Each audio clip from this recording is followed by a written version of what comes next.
Queridos irmãos e amigos, a paz do Senhor Jesus, estamos entrando no ar com mais um programa Escola Bíblica Dominical. Obrigado por sua audiência, por sua companhia. Esta programação, ela está sendo produzida pela TV Kairos, canal 7.1. Também estamos na internet, no YouTube.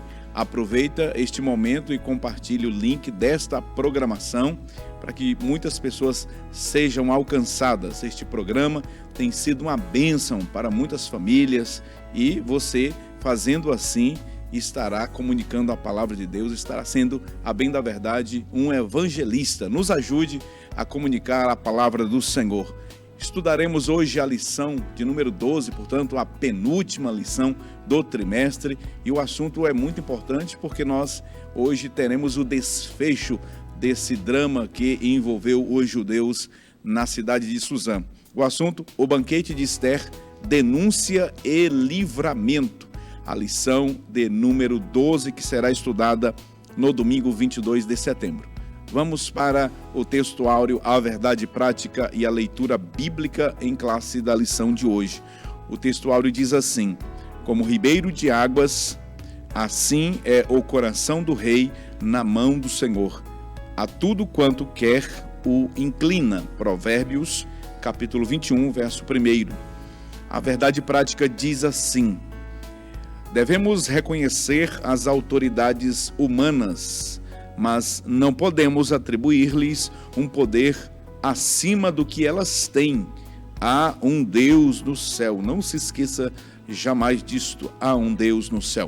A leitura bíblica em classe do programa de hoje encontra-se no livro de Esther, capítulo 7, a partir do versículo 1 até o versículo 10. Acompanhe conosco a leitura.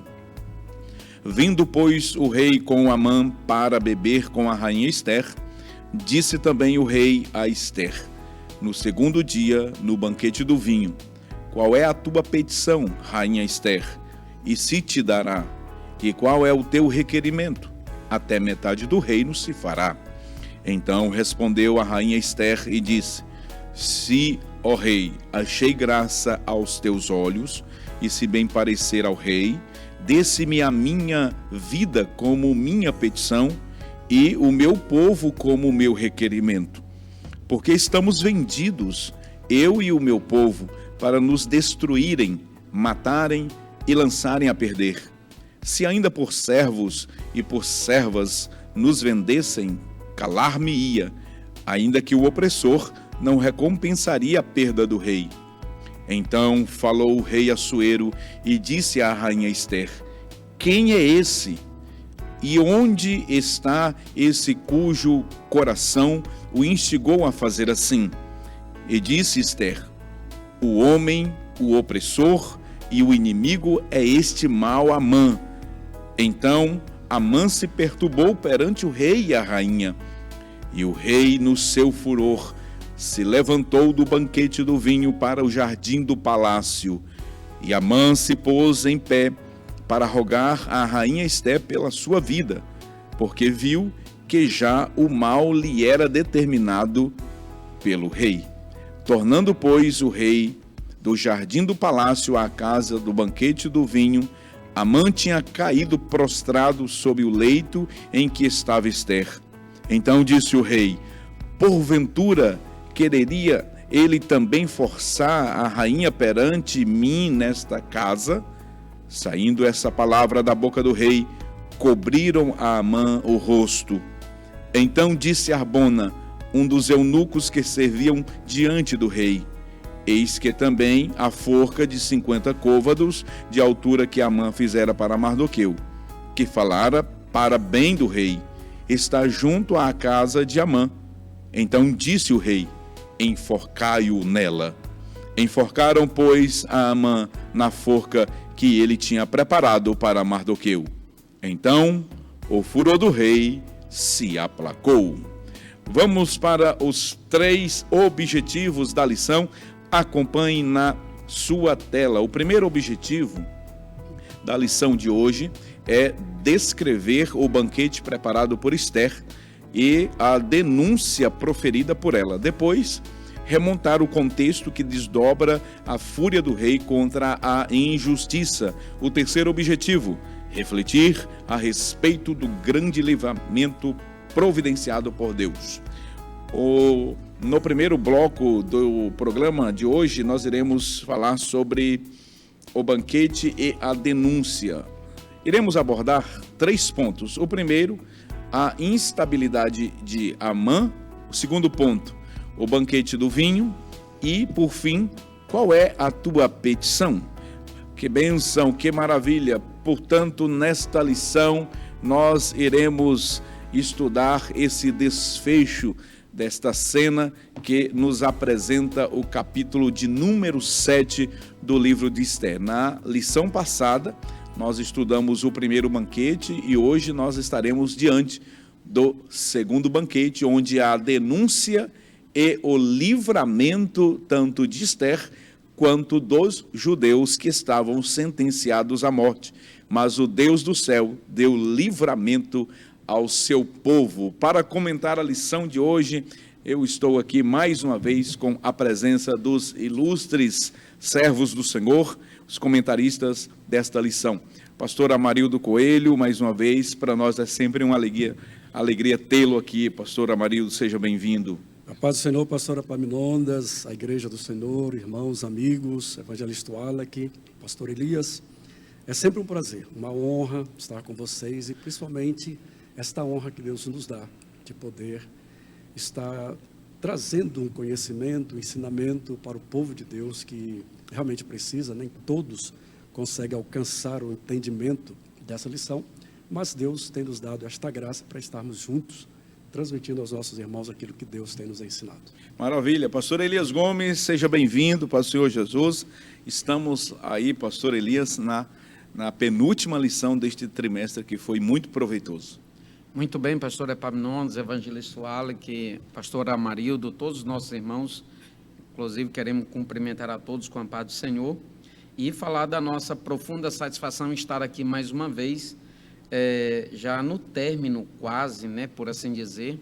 Nós estamos na penúltima lição, como o senhor falou, lição de número 12, e nós temos aprendido muito aqui sobre bons sentimentos, sobre bons comportamentos, sobre maus sentimentos, sobre maus comportamentos, maus relacionamentos, sobre maus conselhos, sobre bons conselhos, sobre como se portar-se diante do adversário, diante de outras pessoas com as quais nós nos relacionamos. E a lição de hoje ela vai completar mais uma vez, digamos assim, uma parte significativa dessa história que envolve a rainha Esther, o rei Assuero, e hoje, predominantemente, a lição tratará dessa parte dessa história que está centralizada no capítulo de número 7 do livro de Esther. Muito bem, evangelista Wallace França, seja bem-vindo, a paz do Senhor Jesus. Chegou o dia de Amã colher a sua colheita, a sua plantação, todo o mal que ele semeou contra o povo de Deus e contra Mardoqueu. Seja bem-vindo. Paz do Senhor Jesus, pastor Epaminondas, pastor Amarildo Coelho, pastor Elias Gomes, que grata satisfação. Mais uma vez estou muito alegre de estar aqui compartilhando essa bancada com esses servos do Senhor. Nós estamos realmente muito felizes, nós estamos nos encaminhando, pastor Epaminondas, ao término dessa maravilhosa lição, desse maravilhoso trimestre, como temos dito e repetido, um trimestre de grande engajamento na Escola Bíblica Dominical, por conta, eu acredito, da própria lição, e nós aproveitamos essa oportunidade para parabenizar a CPAD por esses textos trazidos, por essas temáticas desenvolvidas ao longo do trimestre. Hoje, realmente, nós veremos o início de um desfecho de uma grande história, porque certamente a grande história que nós temos aqui nessa segunda parte da nossa lição, tratando do livro de Esther, certamente é o livramento do povo judeu que nós veremos na próxima lição, a conclusão de todos os fatos. Mas hoje, certamente, nas salas de aula, essa lição será muito comentada, porque é hoje que o inimigo do povo de Deus, ele se dará mal. Que bênção. Pastor Amarildo Coelho, portanto, vamos iniciar os comentários. Pastor Amarildo, o banquete e a denúncia, a instabilidade de Amã. Nos parece, pastor Amarildo, aliás, com toda certeza, esse dia de Amã foi um dia terrível, né? Desde os primeiros momentos até os últimos instantes do dia, nada deu certo para Amã. Pastor Epaminondas, o grande dia desejado chegou. Amã está desestabilizado. O livro de Esther, no capítulo 6, versículo 13, já tem uma sentença que é dada por sua esposa, Zeres, e pelos seus amigos. Eles dizem: se Mardoqueu, diante de quem já começaste a cair, é da semente dos judeus, não prevalecerás contra ele. Antes, certamente cairás perante ele. Tudo que ele planejou deu errado. Aquela honra que ele achava que era para ele, não era para ele, era para Mardoqueu. Então está desestabilizado. Há instabilidade nesse adversário. Mas, evangelista Wallach, pastor Elias, ele ainda tem, podemos dizer, como que um trunfo. Porque o segundo banquete, ele está agora para participar. Bem cedo, ele está já com a estratégia de pedir ao rei que Mardoqueu seja enforcado. E está muito alegre, porque ainda há um escape para ele, podemos assim dizer, né? Mas, para a surpresa dele, há uma denúncia. Ele não esperava por isto. Tudo que ele havia tramado, ele não sabia que havia um propósito de Deus colocar Esther naquela posição para que fosse a razão da salvação, do livramento do povo judeu. Ele está certo de que o seu desafeto vai cair por terra. Ele está certo de que Mardoqueu vai ser enforcado. E, para sua surpresa, Deus está agindo, Deus está mais uma vez manifestando o seu juízo e a sua justiça. E eu me lembro, pastor Elias, que na lição passada, eu fiz uma citação de um salmo, que é o Salmo 89, verso 14, que diz: justiça e juízo são a base do teu trono. O salmista está orando a Deus, está adorando a Deus, dizendo: justiça e juízo são a base do teu trono. Chegou o momento agora da justiça de Deus, do juízo de Deus. E Amã certamente cairá. Como é bom poder ouvir a palavra do Senhor, nos garantindo, né, que diante de tantas injustiças, de tantas mazelas, pastor Amarildo, nós podemos confiar no Senhor, no seu trono. O seu trono é de justiça, a base do seu trono é de justiça. Evangelista Wallach França, esse banquete do vinho, fale sobre essa expressão, banquete do vinho, aparece 2 vezes no capítulo, e também o comentarista, ele, aqui nesse ponto da lição, ele traz à discussão um tema muito importante. Muito relevante, sobretudo para nós cristãos assembleianos. Eu digo isso porque existem, pastor Elias, pastor Amarildo, evangelista Wallach França, denominações que fazem uso da bebida alcoólica e para eles isso é normal. Entretanto, nós da Assembleia de Deus, nós ensinamos a abstinência por completo. Fale sobre esse ponto da lição. Perfeito, pastores. Nós estamos falando, ao que parece que alguns comentaristas tratam como o 7º banquete deste grande enredo histórico que nós temos estudado durante esse trimestre. Então, nós sabemos que esses banquetes antigos, dos impérios antigos, eles eram regados a muita ostentação, a muita comida, animais inteiros ali eram assados. A gente vê isso nos livros extra-bíblicos. O livro A História de Heródoto conta sobre isso, sobre as festas do Império Medo-Persa. E nós percebemos que aqui também a presença do vinho, ela era muito constante nestas festas. E essas festas, regadas a vinho, elas promoviam a embriaguez. E aí o pastor Epaminondas nos trouxe um assunto prático muito interessante. Algumas denominações dizem que no Novo Testamento não há proibição da ingestão da bebida alcoólica, mas sim a proibição da embriaguez, a limitação da embriaguez. O que nós estamos querendo dizer com isso?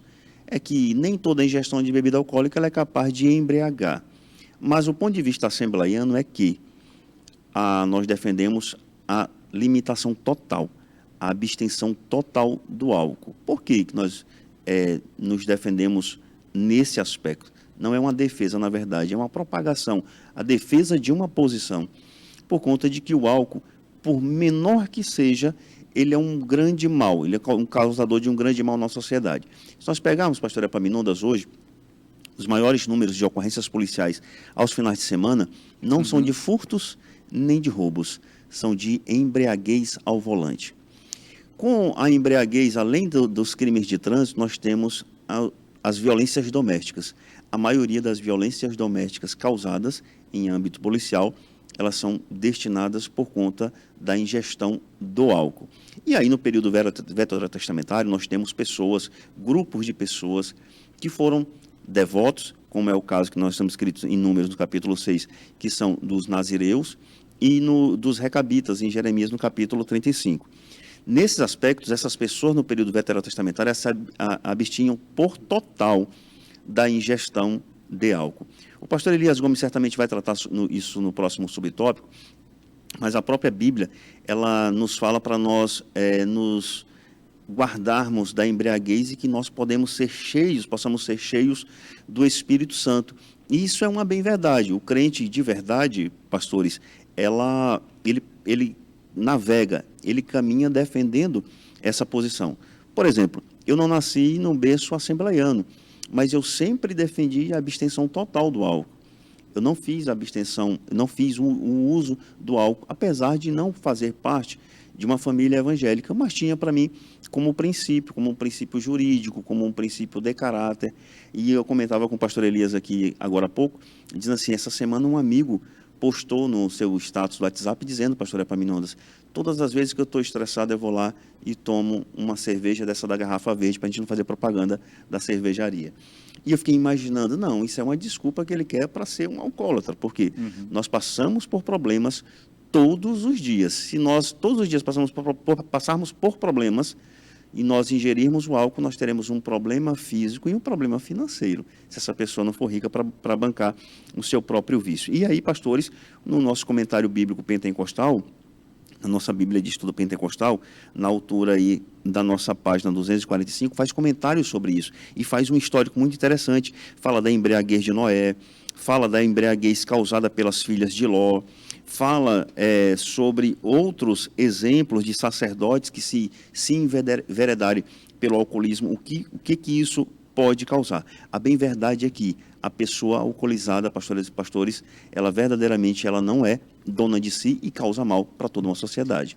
Muito bem, eu quero recomendar aos professores de escola bíblica dominical a Bíblia de Estudo Pentecostal. O professor de escola dominical deve fazer uso, né, desse instrumento, dessa ferramenta, desse subsídio, muito importante. Na página 1843, o comentarista da Bíblia, né, o Donald Stump, ele fez um profundo estudo sobre o tema, o vinho alcoólico, o vinho não alcoólico, e, portanto, eu recomendo que os professores de escola dominical, tendo esta Bíblia, aqueles que não têm, eu recomendo que faça um esforço, adquira essa Bíblia. Ela é a maior e melhor Bíblia do crente pentecostal. Pastor Elias Gomes, qual é a tua petição? A rainha Esther, conforme o pastor Amarildo muito bem expressou, ela foi colocada por Deus naquela posição, certamente para este momento. Uma mulher virtuosa, corajosa, não é, pastor Amarildo? Nós temos aqui uma mulher que tem uma postura, né, e nós, assim, sempre usamos expressões como mulher de fibra, é a Esther. Naquele momento, ela não se precipita, ela esperou a ocasião oportuna para ela fazer a petição. Fala sobre este ponto aqui da lição, pastor Elias. Muito bem, pastor Epaminondas. Relembrando um pouco, nós sabemos que a lição de domingo, ou da semana passada, nós estudamos ali, digamos que, o meio termo, ou o episódio que aconteceu entre um banquete e outro, né? Eu estou me referindo aos dois banquetes de vinho que a rainha Esther ofereceu, tanto a Amã quanto ao rei Assuero. E nós estudamos ali que faltou o sono do rei, etc. Mas agora nós estamos no segundo banquete do vinho, onde, de fato, a revelação da razão, da inquietude da rainha vem à tona e é trazida para o rei Assuero. E o que nós percebemos é que o rei estava mesmo, de fato, determinado, estava decidido a querer saber o porquê da inquietação ou da inquietude da rainha Esther, uma vez que ele já tinha feito por várias vezes, inclusive repetindo, evangelista Wallace, essa pergunta: qual é a tua petição, qual é o teu requerimento? Inclusive, ele manifestava uma abundância assim, de atendê-la, né, com caráter de abundância, dizendo que até metade do reino seria dado a ela, caso ela manifestasse interesse. E nós vimos que ela soube se portar. Nós sabemos que agora, mesmo sendo levado, porque ele não foi por conta própria, Amã, ele foi levado ao banquete, foi buscado na própria residência, nós vimos isso no texto, depois de ter puxado, né, as rédeas do cavalo pela capital de Suzã, sobre o cavalo do rei, que estava o seu desafeto, o seu maior inimigo, por assim dizer. E agora ele está no banquete. E nós vemos que diante dele, a rainha Esther, ela faz aquilo que caracteriza o título da nossa lição de número 12, ela faz uma denúncia. Ela explicita com muita clareza qual é a real razão da sua inquietação. O que está gerando um tormento ali? Qual é a razão principal pela qual ela correu aquele risco profundo de morrer perante o rei, uma vez que ela entrou na presença do rei sem anuência real, sem autorização proveniente do rei. E nós vemos que agora ela faz declarações. E quando ela faz declarações, pastor Epaminondas, ela está não só diante do rei, mas ela está diante da própria pessoa que está sendo a pedra no sapato, não só dela, mas de todo o seu povo.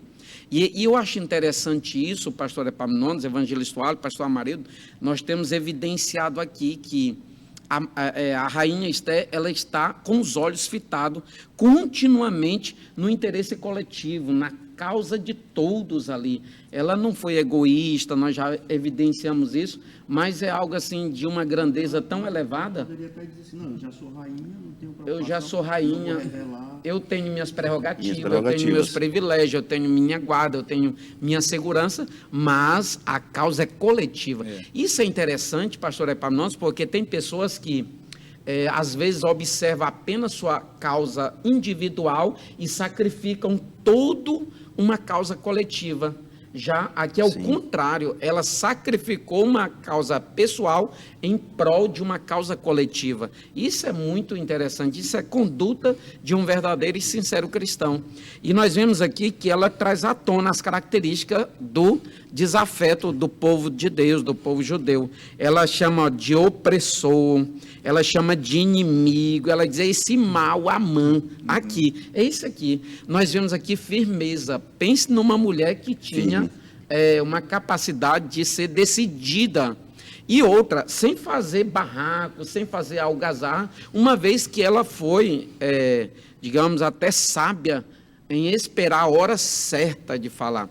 Não tenho algo mais poderoso quanto a efeitos consequenciais do que falar na hora certa, do jeito certo. Evangelista Wallace, isso Salomão já fala em Provérbios, que a palavra dita na hora certa, ela é poderosa, ela é valiosa mais do que se possa imaginar. Então, ela esperou o momento certo, o momento do segundo banquete do vinho, e o que nós vemos aqui é uma compostura de uma mulher altamente virtuosa, e ela se encaixa, digamos assim, no comportamento da mulher virtuosa de Provérbios capítulo 31, o versículo de número 26, eu gostaria de ler esse texto, pastor Epaminondas, que nos diz assim: ela abre a boca com sabedoria, abre a boca com sabedoria.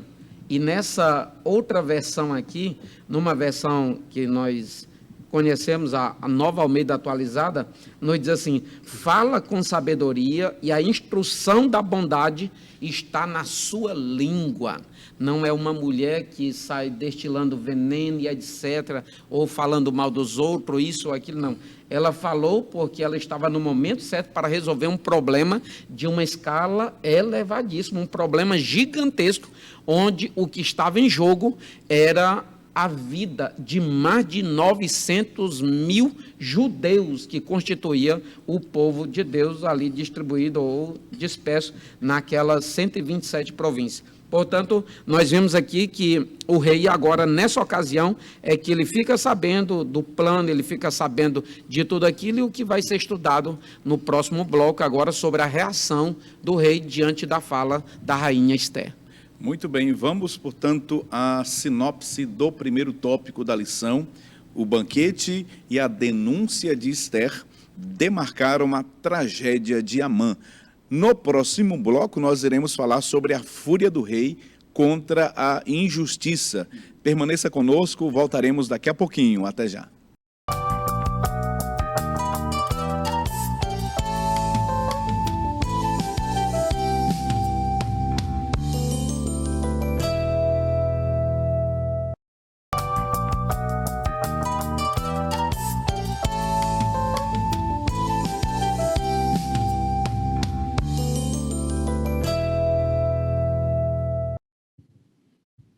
Estamos de volta com o segundo bloco do programa Escola Bíblica Dominical, estudando hoje a penúltima lição do trimestre.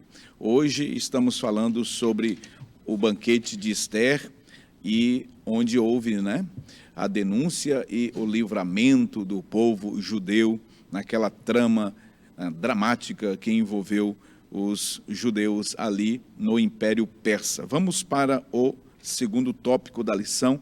Veja na sua tela o mapa mental com o resumo do que nós iremos apresentar, estudar neste segundo bloco do programa. A fúria do rei contra a injustiça. 3 pontos serão observados. O primeiro, a revelação do plano. O segundo, quem fez isso? E o terceiro, a terrível reação do rei. Obrigado por sua companhia. Você que está chegando agora, ligou o seu televisor ou acessou aí o link desta programação, muito obrigado por sua companhia. Não se esqueça, você deve compartilhar com outras pessoas, nos seus grupos familiares, o link deste programa. Ele abençoa muitas vidas. Se você não é inscrito, se inscreve nas redes sociais da TV Kairos, para que você possa acompanhar a programação da TV. Pastor Amarildo Coelho, a fúria do rei contra a injustiça, a revelação do plano. Esther agora descreve a Amã o que ela estava sentindo, toda a trama que foi orquestrada por Amã, e nesse ponto da lição nós temos a revelação do plano. Fale sobre este momento aqui do contexto da lição. Pastora Epaminondas, existem alguns personagens na Bíblia que foram colocados como exemplo, como modelo de líderes que lutam pela coletividade, não pensam somente em si. Esther, bem explanou o pastor Elias, como ela tem um pensamento voltado para o seu povo. Ela não tomou aquele momento de denúncia, de oportunidade para trazer bens para si. Ela pensou no povo. E enquanto o pastor Elias falava, eu estava me lembrando também de Neemias, um grande líder que viu a necessidade do povo. O povo estava vivendo em miséria, e ele teve a oportunidade de estar perante o rei Artaxerxes. O capítulo 2 de Neemias mostra que o rei identificou que ele estava triste, a tristeza em seu coração, apesar de estar na presença do rei, servindo ao rei com todas as mordomias, mas havia tristeza porque o seu povo estava em miséria. E quando o rei percebe a sua tristeza, que indaga a razão da sua tristeza, a resposta dele está no capítulo 2 de Neemias, versículo 3.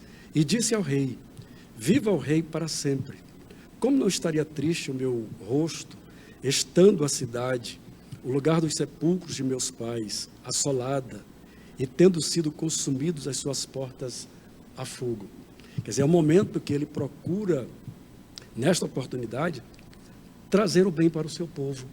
Ele não pensou em si. Ele poderia ali simplesmente desprezar todo o sofrimento do povo e pensar somente em si. Então ele se torna um exemplo. Principalmente, pastor Elias, quero fazer uma aplicação com muita diligência, prudência também, uma aplicação para os líderes políticos que nós estamos percebendo no Brasil, no mundo, que pensam somente em si e acumulam riquezas, como os profetas de Deus denunciavam, acumulam riquezas, acumulam propriedades como que querendo ficar como donos de tudo, né? E são reprovados por Deus. Aqui está um exemplo, Neemias. Aqui está outro exemplo, Esther. No momento da denúncia, ela poderia simplesmente começar já denunciando Amã. Mas ela tem a sabedoria, como bem falou o pastor Elias, que está em Provérbios 26, a mulher diligente, ela abre a sua boca com sabedoria. E a lei da beneficência está na sua língua. Então ela começa dizendo para o rei, estamos vendidos, eu e meu povo. Essa frase, eu creio que foi o suficiente para tocar. Essa frase, meu povo, é muito interessante porque é a primeira vez que ela se identifica como judia. Sim. E aquilo que o senhor estava falando nela, ela é tão altruísta, ela coloca a sua cabeça a prêmio pelo seu povo, apesar de que nós estamos falando de um momento aqui em que ela é rainha, né? Sim. Ela poderia muito bem ficar lá no conforto do palácio.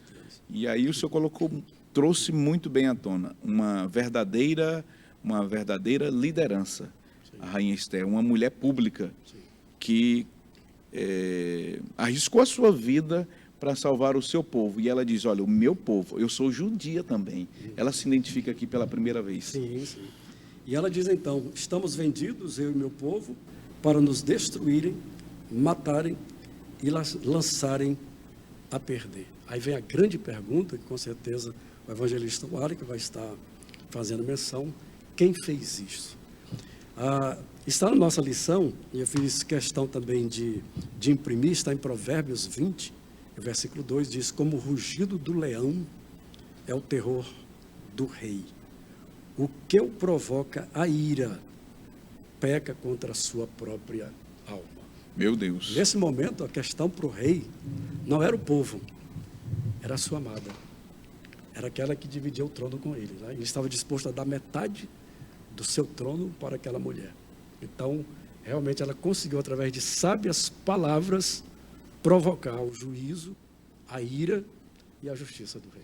Muito bem. Evangelista Wallach França, e essa pergunta, quem fez isso? O comentarista trouxe uma discussão muito interessante aqui. Parece estranha essa pergunta, quem fez isso? Uma vez que o próprio Assuero, ele outorgou, né, poderes a Amã, inclusive o anel que selou era o anel do rei, e aí ele pergunta, quem fez isso? Parece estranha, mas aqui a gente deve trabalhar o contexto dessa pergunta. O contexto dessa pergunta.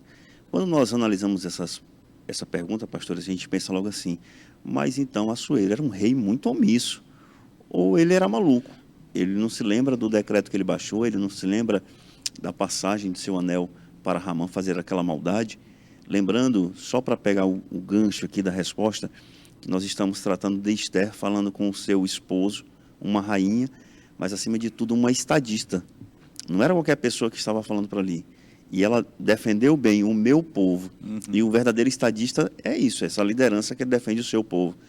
E eu acredito que ela utilizou, pastor Epaminondas, essa expressão, o meu povo, justamente para chocar. E quando ela choca, ao que parece, a Assuero apresenta uma resposta ou uma pergunta retórica. Mas quem fez isso? Só porque realmente gostaria de ouvir da boca daquela estadista, daquela rainha, daquela sua esposa, realmente quem era aquele malfeitor em que o pastor Elias trouxe aqui, que a própria Bíblia Sagrada traz, como o opressor, como o perturbador, como o homem mau. Então ali ele começa a desenrolar a trama. Mas bem verdade é que se nós, num contexto prático, se nós formos trabalhar isso, como nós temos dito que Assuero era rei de 127 províncias, um rei enorme. Um reino enorme. Quantos e quantos decretos são feitos por dia? Imagine no nosso país, quantos decretos são baixados por dia? Quantas leis são elaboradas por dia? Quantas leis são aprovadas pelo nosso Congresso Nacional por dia? Existe lei para tudo, lei para orçamento, lei para educação, lei para saúde. E nesse ponto, no momento ambiente político que nós estamos vivendo, é necessário nós entendermos qual é o rei que nós queremos para governar a nossa nação, os nossos municípios, as nossas cidades. vai ser esse rei que vai se esquecer dos seus decretos, das suas promessas, vai ser um rei que esqueceu das suas ações? Um rei que não se atenta para o que está assinando, Não se atenta. né? Ele não leu o documento, Mas o mais grave- ou não deu a importância devida, Sim. porque lá no contexto do decreto era para matar, Pra matar. milhões de pessoas. O E- dia da matança. Exatamente. Então, quando nós analisamos, pastor Elias Gomes, pastor Amarildo, quando nós analisamos a postura do rei Assuero em relação à sua desídia em relação aos decretos que ele baixava, nos surge uma grande preocupação nossa.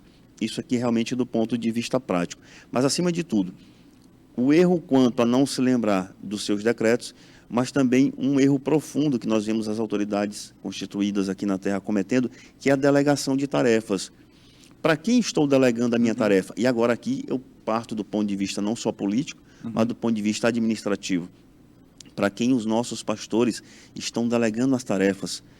Para quem os líderes estão delegando as tarefas? Sabemos que delegação, para efeito de eficiência no trato das coisas de Deus, é para o crescimento da obra, e ela é saudável.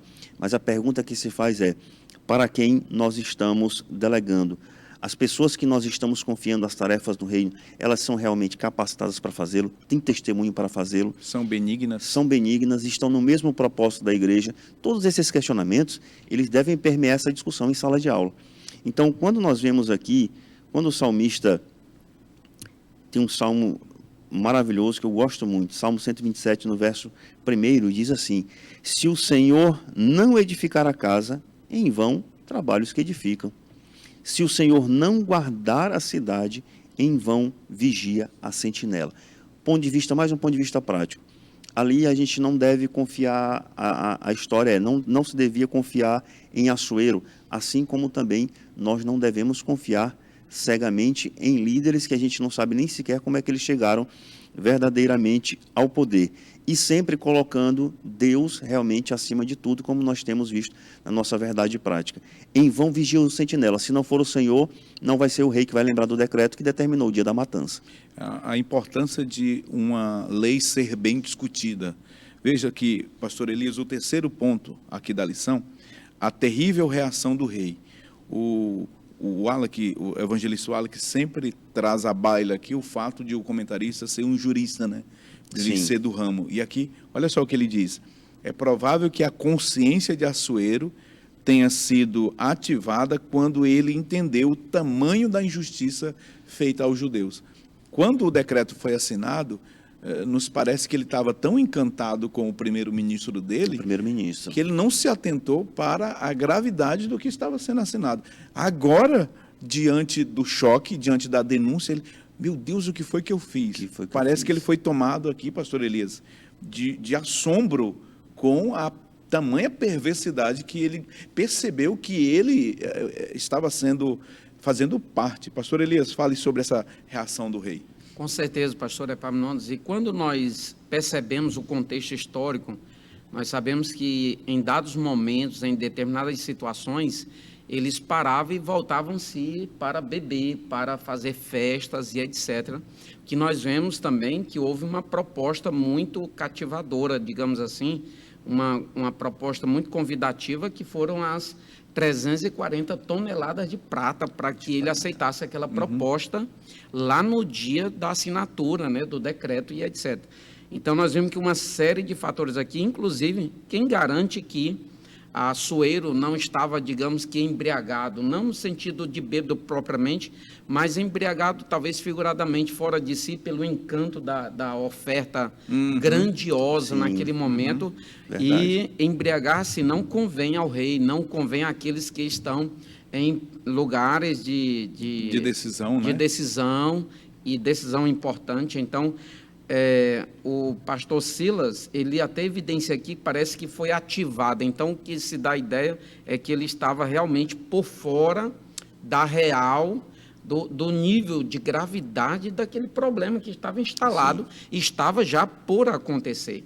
Nós vemos aqui que quando ele fica sabendo da fala de Esté ali sobre o plano nocivo, o plano de matança contra os judeus, ele sai dali do palácio, ele sai do banquete do vinho e vai para o jardim, Quem sabe aquilo ali chocou-lhe muito profundamente, uma vez que sabe que foi a pessoa que está do seu lado ali, e agora ele já tem proximidade. A Bíblia mesmo diz que ele ama Esté, ele já está bem mais próximo. E ele vai lá para o jardim, quem sabe lá no jardim, Deus fala mais intensamente na mente dele. Imagine que a essa altura o coração de Amã já está a 1000 por hora, a sua mente está apavorada. Será que ele não pensou, pastor Elias, sentenciei a morte da minha própria esposa, da rainha? Exatamente. Isso incomodou muito o rei ficou perturbado diante daquela denúncia. Outra coisa, pastor Elias, é um pensamento pessoal, eu acredito que ele foi para o jardim para degustar informação. Exatamente. Ele diz, olha o tamanho do decreto que eu baixei, e agora? O que eu vou fazer? Ali é o momento que ele tem que a gente fala assim, de cair a ficha, né? A ficha caiu. Exatamente. A ficha caiu.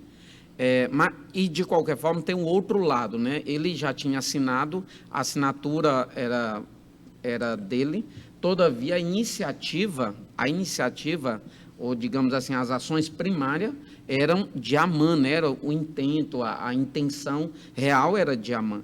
E aí nós vemos aqui, pastor Epaminondas, que uma frase eu achei interessante aqui, um parágrafo bem aqui no meio desse subtópico. O pastor Silas ele diz assim: Deus nos capacita no momento certo a erguer a voz em favor dos que não podem se defender. Olha só, quantas das vezes hoje nós sabemos que aqui nós estamos tratando de um sistema, eu falo como leigo, vocês têm formação na área, o sistema de governo aqui é diferente do nosso. Todavia, tem autoridade com poderes tanto quanto esta realidade que nós estamos tratando. Aqui está se tratando de uma monarquia e nós estamos num outro sistema de governo aqui. Mas há pessoas que ignorem, por exemplo, evangelista Wallace, a existência de pessoas em lugares estratégicos da sociedade, Sim. em lugares onde ela pode manifestar a sua voz em favor de uma coletividade que um cicrano, um beltrano, não tinha condições mínimas de chegar na presença do rei, e aí Deus tem lá quem? A rainha Esté, para manifestar os interesses do povo judeu. A figura da rainha Esté aqui, evangelista Wallace, claramente nos faz ver aqui o sistema representativo, né? Nós temos aqui alguém que está falando por um povo, representando um povo. Diante do cenário político, nós não podemos ser apolíticos, nós enquanto cristãos, porque nós pagamos impostos. Jesus disse o seguinte: dai a César o que é de César e a Deus o que é de Deus. Jesus estava ensinando com isso, com princípios. Ele estava dizendo: olha, vocês são cidadãos do céu, mas vocês são cidadãos da terra. Vocês têm direitos e vocês têm deveres. Nós cristãos não podemos ser apolíticos. Nós precisamos vivenciar a política com sabedoria, com prudência. E aqui nós temos, o pastor Elias trouxe à tona uma discussão muito Pastor importante. Epaminondas, interessante também nós observarmos, tem uma frase que a gente tem comentado muito durante esse trimestre, que é: para que o ímpio prospere, basta que os santos, os salvos, eles se omitam. Então, a omissão. Então, hoje, quando nós estamos tratando assim... Que é terrível, tanto quanto a comissão. A comissão. Exato. A omissão, ela chega a ser até mais, às vezes. Por quê? Sobretudo no contexto assembleiano, nós sempre tivemos, dentro das nossas igrejas, aquela questão de: não quero falar sobre política. Mas lembrando que a nossa própria confissão de fé, nosso próprio contrato social da Assembleia de Deus, ela trata da relação da igreja com o Estado. E quem é o Estado? É representado pela política. Então, hoje, quando nós vemos que, se eu disser assim: não, eu não vou entrar nesse negócio chamado política. Aí lá no nosso Congresso Nacional são formadas as bancadas. A bancada da bala, a bancada agropecuarista e a bancada evangélica. Onde é que vai entrar nessa situação? Então, se nós estamos lutando contra as ideologias de gênero, etc., nos destinos das nossas nações, e não avançou essas doutrinas nefastas contra a igreja, porque nós temos ainda uma bancada evangélica que resiste no nosso Congresso Nacional. Olha o equívoco, as pessoas dizem assim, pastor Amarildo: o cristão, o crente não precisa da política. É um engano, é um ledo engano. Veja, o que Deus faz é o que nós não podemos fazer. Deus não faz o que nós temos que fazer. Onde é que estava Esther? Esther estava onde Deus a colocou para aquele momento. E o que seria dos judeus? O que seria dos judeus se ela não estivesse lá? Então, observe que anjo não vota. Anjo não vota. Né? Quando Deus precisa usar dos seus anjos, Ele usou. Só que no contexto que nós estamos falando aqui, Deus, Ele quer usar pessoas estratégicas nesses lugares, nesses lugares de decisão. A igreja, ela precisa se conscientizar disso, de que onde nós devemos estar para um propósito de o nome do Senhor ser glorificado. E Deus vai usar pessoas que estão nesses lugares de decisão. Nós precisamos ocupar postos no judiciário, no legislativo, no executivo, sempre, eu digo sempre, para a glória de Deus, para que o nome do Senhor seja glorificado. Pastor Amarildo. Pastora Pamilonas, bom seria que os justos estivessem em posições de destaque, governando. Mas a gente percebe pela Bíblia que quando os ímpios dominam, Deus age. Podemos trazer a lembrança José, no Egito, trazendo salvação, não só para o seu povo, para a sua família, mas para todos os povos daquela região. Podemos fazer citações de Daniel, quer dizer, o povo está no cativeiro, mas Deus não desprezou o seu povo. Colocou Daniel, colocou Misael, Ananias e Azarias, e através do seu poder, ele fez com que eles galgassem posições, né? E assim por diante. Nós vemos o próprio Cristo, quando está crucificado e morre, dá o seu último suspiro, a gente percebe que para tirar o corpo do Senhor Jesus, foi necessário um senador.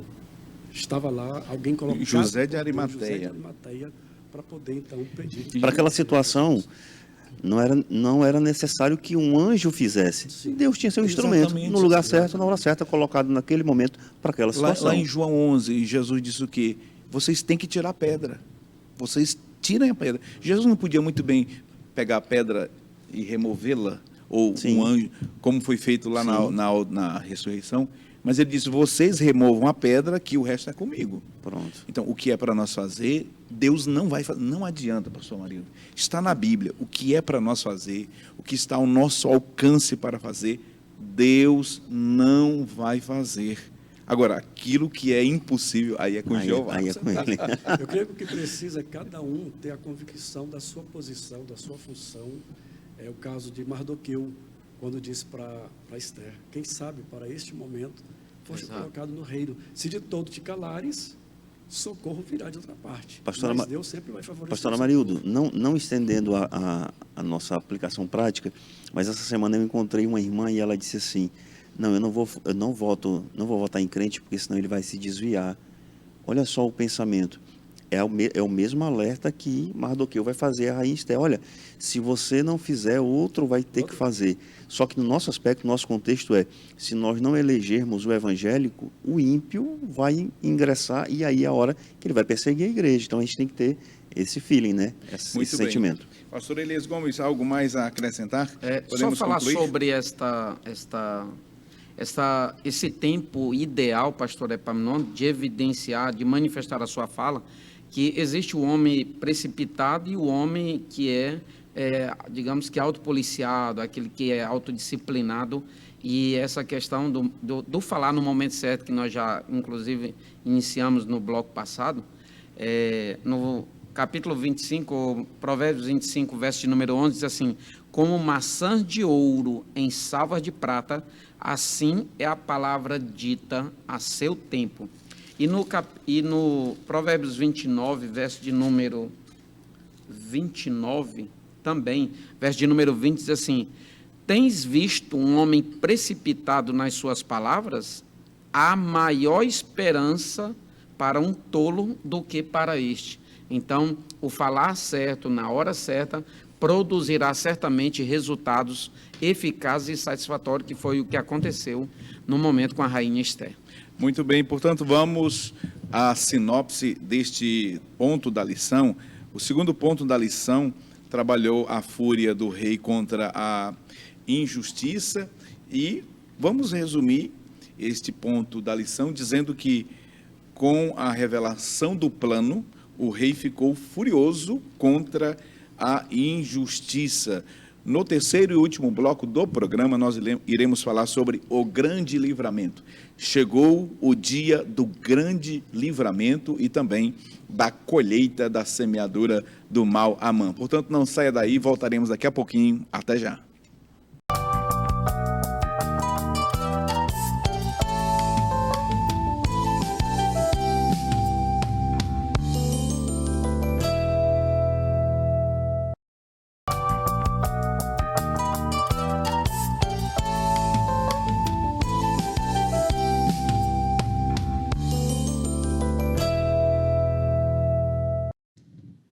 Voltamos com o terceiro e último bloco do programa Escola Bíblica Dominical. Estamos estudando a penúltima lição deste trimestre tão maravilhoso. O assunto de hoje é o banquete de Esther, denúncia e livramento. Vamos falar agora sobre este grande livramento. E dois pontos nós vamos destacar aqui. O primeiro ponto a ser destacado pelos nossos comentaristas é a história da forca que chegou ao palácio e depois os ventos mudaram. E com isso nós iremos concluir esta lição de hoje. Obrigado por sua companhia. Você que está chegando agora, seja bem-vindo a esta programação. Se você quiser assistir os blocos anteriores, corra lá no YouTube e assista esta programação na plataforma digital. Pastor Amarildo Coelho, as notícias... Isso aqui eu achei interessante. A notícia chegou. A história da forca, ela voou e chegou até o palácio. Alguém foi lá e contou. Amã havia preparado uma forca, mas a história da forca, ela chegou lá no rei, pastor Amarildo. Pastor Epaminondas, eu percebo que Amã, ele foi capaz de promover 2 grandes espetáculos. Inclusive, o pastor Silas, ele fala que nesse primeiro subtópico, do terceiro tópico, já no finalzinho ele disse, não se sabe por qual motivo Amã teria preparado uma forca tão alta. Ele faz a pergunta, seria para promover um espetáculo público? Parece, evangelista Wallace, que aqui está tendo como que uma revanche. Porque o primeiro espetáculo, ele promoveu, sem saber quem seria o personagem. Que é quando o rei diz, o que se fará ao homem a quem o rei deseja honrar. Aí ele fez toda aquela colocação das vestes reais, a coroa, o cavalo, e saia puxando esse cavalo, dizendo, assim se fará ao homem a quem o rei deseja honrar. Só que o grande personagem desse primeiro espetáculo foi Mardoqueu. Aí como que uma revanche, ele diz, agora eu preciso promover um outro espetáculo, que seria agora o enforcamento do seu adversário, né, que ele achava que era adversário, que era Mardoqueu. Então ele promove essa forca, segundo a palavra diz, 50 côvados, o equivalente a 22 metros e meio, muito alto. Então a intenção com certeza era essa, era para que todos pudessem visualizar a glória de Amã, tirando a vida do seu desafeto. Pastor Elias, pastor Epaminondas, evangelista Wallace, eu percebo que por trás de tudo isso, há uma batalha espiritual, onde o maligno trabalha, vejam só o que eu vou falar, para fazer com que as profecias bíblicas não aconteçam, não sejam confirmadas. Porque se nós olharmos, embora a palavra no Antigo Testamento se refira muito aos gentios, mas a gente percebe que o foco são os judeus. O próprio Messias, ele vem dos judeus, da linhagem judaica. Então, ele percebe que o diabo, ele é conhecedor das Escrituras, ele sabe, ele citou para Jesus uma certa vez. Então, a gente entende que aniquilando, é como se ele dissesse, aniquilando o povo judeu, as profecias não se cumprem. Só que, na lição anterior, nós estudamos Isaías 64, verso 4, que diz que há um Deus que trabalha para aquele que nele espera. Deus prometeu, ninguém poderá invalidar as promessas de Deus. Inclusive, eu trouxe para os irmãos, está também na lição, Jeremias, aliás, não está na lição não, isso aqui eu lembrei e trouxe para nós, Jeremias 31, 35. Veja o que diz, pastor.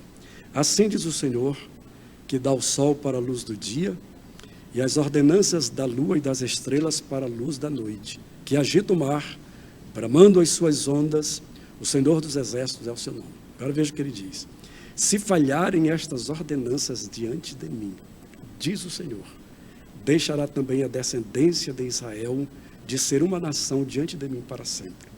Assim diz o Senhor, se puderem ser medidos os céus lá em cima e sondados os fundamentos da terra cá embaixo, também eu rejeitarei toda a descendência de Israel por tudo quanto fizeram, diz o Senhor. Ou seja, jamais. Jamais, jamais. Porque a gente entende que para sempre o sol dará o seu brilho, as estrelas estarão reluzindo no firmamento, a lua, Israel jamais deixará de ser. Se presume que é por esta razão, inclusive, que houve o prenúncio lá da casa e dos amigos contra amantes. Se é contra o judeu, já era. A Zéres se lembrou de todos os feitos de Jeová, com certeza, pastor. Sim. Ela conhecia, né, o que Deus havia feito. É judeu? É judeu. Olha, se Jeremias profetizou isso aí, você pode ter certeza. A tua ruína está decretada também. E aí você pode fazer uma aplicação também desses versículos, né, de Jeremias para a igreja. Porque Paulo diz que Deus agora fez dos dois povos um só. Aí Paulo diz que nós somos o Israel de Deus. Significa que os israelitas jamais serão destruídos. Ouçam, que nos assistam e ouçam os inimigos de Israel. Israel jamais será destruído. Verdade. E a igreja jamais será destruída, porque Jesus falou, disse, edificarei a minha igreja e as portas do inferno não prevalecerão contra ela. Então a forca será para os inimigos da igreja e de Israel. Que maravilha. Evangelista Wallace França, os ventos mudaram. Que maravilha, que título, né, para esse subtópico. Pastores, na verdade, os ventos eles começaram a mudar quando ocorre aqui em capítulo 6, que nós já lemos no versículo 13.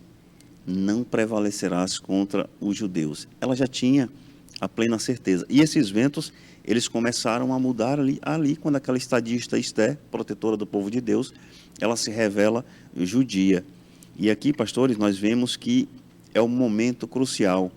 É um momento em que o eunuco estava ali atento. Ele já estava analisando todos os acontecimentos que estavam acontecendo, e aquele eunuco certamente já estava esperando o momento de anunciar para o rei.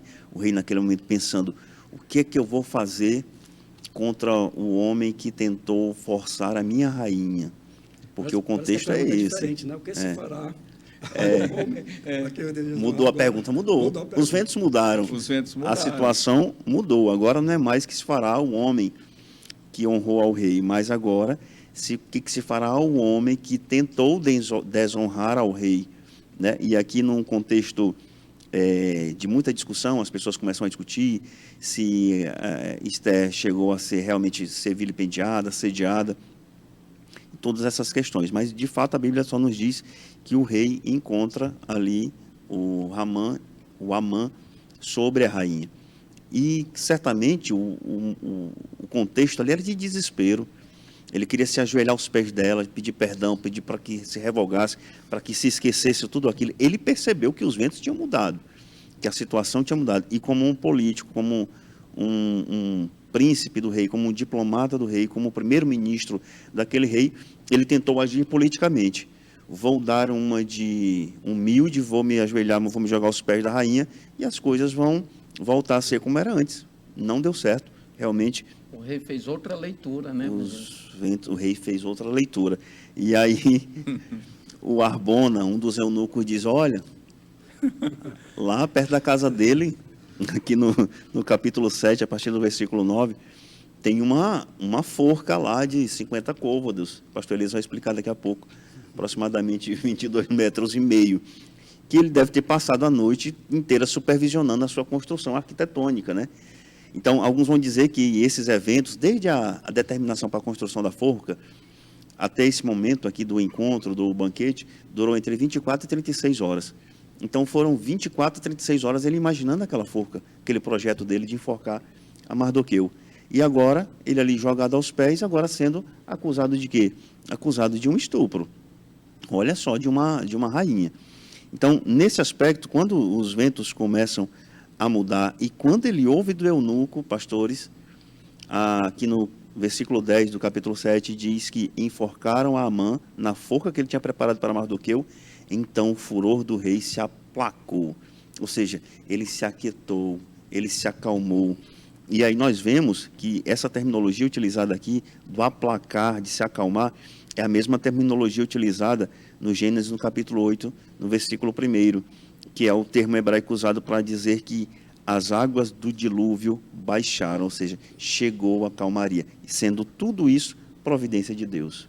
Muito bem. Pastor Elias Gomes, para a gente concluir essa lição, talvez quando a pessoa lê, pastor Amarildo, pastor Elias, essa história pela primeira vez, quando chega a altura do capítulo 7, a pessoa pensa assim, rapaz, não é possível, não pode piorar a situação desse rapaz, desse Amã. Quando o leitor pensa que não vai piorar, ele cai em cima da rainha e o rei vê, meu amigo.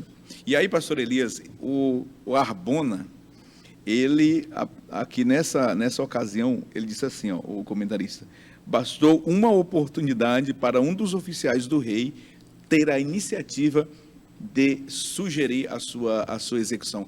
Aí ele traz aqui à tona, né, a questão dos bastidores do poder, né, tem aquela situação em que o sistema de conveniência, que ele diz, uma hora a pessoa está de um lado, outra hora, quando lhe é conveniente, ela está do outro lado. O Amã achava que era unanimidade, só que não era. O Harbona, né, só precisou de um momento. Os bastidores do poder. Olha, já tinha alguém querendo. Me parece que o Amã, ele era tão, sabe, era tão terrível que as pessoas, ele era insuportável. Opressor. O Harbona estava esperando uma oportunidade. Exatamente, pastor Epaminondas, e ele trouxe à tona, né, como falou o evangelista Wallace, sobre a construção dessa forca. E o que nós vemos aqui é o quão Deus é poderoso para fazer com que o mal tramado, organizado, orquestrado contra um servo de Deus, Deus faz com que venha cair sobre aquele que planejou. Já evidenciamos isso, inclusive citando Provérbios 26 e 27, que aquele que faz uma cova, ele mesmo nela cairá. Interessante que nós vimos que quando o rei retornou do jardim, que se deparou com aquela cena, ele lançado aos pés dela, mas ele fez uma outra leitura, que o evangelista Wallace já falou aqui, quando o rei falou, se porventura ele está forçando a rainha, como que dissesse, forçando minha esposa na minha casa, aqui, ele saiu e os servos dele, os eunucos, já viram o semblante dele e com aquilo ali já cobriram o rosto de Amã com o véu. E se diz na Bíblia de aplicação pessoal, pastor Epaminondas, que o cobrir o véu, cobrir a face assim, era sinônimo de que alguém já estava determinado ou condenado à morte, definitivamente. Uma execução então, estava a caminho. Exatamente, é o que estava apontando ali para o desfecho do versículo de número 10, que é o último do capítulo de número 7. Mas, para finalizar, pastor Epaminondas, há um destaque na nossa lição de hoje, como nas demais, todavia, a gente queria evidenciar que se faz muito, digamos que oportuno, seria muito proveitoso, cada professor observar o auxílio, né, de vida cristã que tem nas lições. E nesse primeiro que tem na nossa lição de número 12, que é no final do tópico de número 2, nos fala sobre o perfil do iníquo, né, digamos assim, o perfil de Amã. E aí vem trazer 4 pontos importantes que caracterizavam, digamos, a conduta ou a vida de Amã, dos quais nós podemos tirar também, consequentemente, 4 lições importantes. Vocês acabaram de falar, ele tinha aquele espírito de controlar as pessoas, tinha a iniciativa de dominar, era controlador. E gostava de receber honra, inclusive em excesso, né? Ele foi cegado pela arrogância, pela presunção, planejou matar Mardoqueu, construiu-lhe uma forca, né? Ou construiu uma forca para ele, orquestrou o plano para exterminar o povo judeu. Então, aqui são 4 fraquezas, 4 erros dele.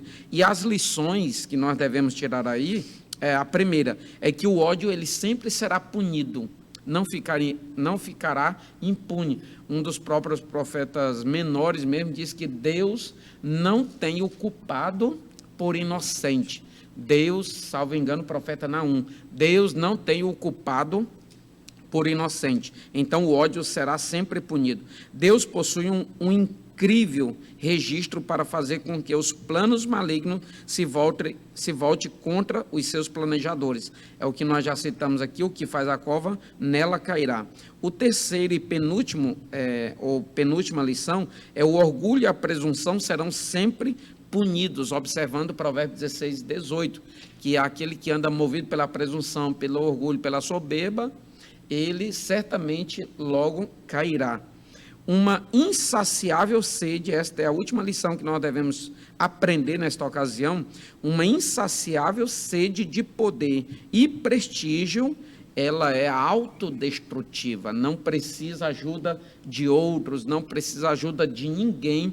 A própria sede insaciável, aliás, essa manifestação de um espírito insaciável por poder e por prestígio, certamente encaminha a pessoa para a sua autodestruição. Pastor Epaminondas, me permita só fazer uma aplicação prática Sim, aqui, claro, em relação a esse se debruçar do Amã sobre a rainha.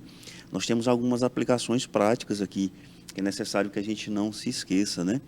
Aqui no nosso meio, o autor trouxe inclusive esse versículo para que a gente comentasse na nossa lição, está em 1 Tessalonicenses, capítulo 5, versículo 22. Fugir de toda a aparência do mal. Ali, por mais que a intenção de Amã não fosse forçar a rainha, mas ele aparentou estar forçando a rainha. E aqui nós temos aplicações práticas, porque isso tem chegado muito nos gabinetes pastorais, tem chegado nas consultorias, nos psicólogos, nas delegacias de polícia, situações como essa. Então, nós temos que nos afastarmos dessas situações. Então, se nós fôssemos elencar aqui, pastor Elias Gomes, para os nossos amigos, obreiros, irmãos, a gente diria, né? Não fique em ambiente sozinho com uma mulher que não é sua. Não é verdade? Assim também para as nossas irmãs. Não fique com um homem sozinho que não seja o seu esposo, o seu marido. Antes de você ir para um local, estude bem que local é aquele. Se aquele local é um local de testemunho, se aquele local é um ambiente saudável, se aquele local é um ambiente familiar, se ele é bem frequentado. Todas essas situações recaem, sobretudo, sobre o próprio crente. Um local que não é bem frequentado, onde o crente é visto. O que tem sobre a sua mesa? Até a cor da bebida, do refrigerante, a gente se preocupa, não é verdade? Vai fazer uma visita, não tem pessoas condizentes para aquela finalidade, volta, retorna, Isso, sai. quantidade de pessoas suficiente numa casa, as pessoas que são líderes. Nós temos, claro, obviamente, exceções. São os locais de trabalho, são os locais de estudo, são situações extremas, são situações emergenciais. Mas, na prática, no dia a dia, a gente tem que manter essa nossa vigilância, porque nós temos que realmente fugir da aparência do mal. Muito bem, vamos para a sinopse do terceiro ponto da lição. Deus, ele providenciou um grande livramento na história do seu povo. Que bênção, que maravilha! Chegamos ao final de mais uma programação e queremos agradecer a Deus por sua vida, por sua companhia, por sua audiência aqui. Na próxima semana nós iremos concluir este trimestre e você é o nosso convidado mais que especial para o programa da próxima semana. Iremos falar sobre Esther, a portadora das boas novas. Portanto, vocês já têm um encontro marcado na próxima semana conosco, aqui na programação. Queremos agradecer também aos comentaristas. Deus abençoe todos vocês. Nós rogamos aos céus que as bênçãos do Deus Todo-Poderoso sejam abundantes sobre vossas vidas e famílias. Nós vamos concluir orando ao Senhor. Pastor Amarildo Coelho, por gentileza, nos despeça em oração. Amém. Senhor, em nome de Jesus, nós te louvamos e te agradecemos pela tua bondade, pelo teu eterno amor para conosco. Te agradecemos por esse momento tão inspirador, onde o teu Espírito esteve e está conosco, nos ajudando para instruir o teu povo, Senhor. Tudo o que fazemos em prol do teu povo, em prol do teu reino, é para a edificação da tua igreja. E eu te peço, como sempre tenho te pedido, abençoa o teu povo, abençoa a tua herança. Poupa o teu povo, poupa a tua herança. Apacenta-os ao Senhor e exalta-os para sempre, em nome de Jesus.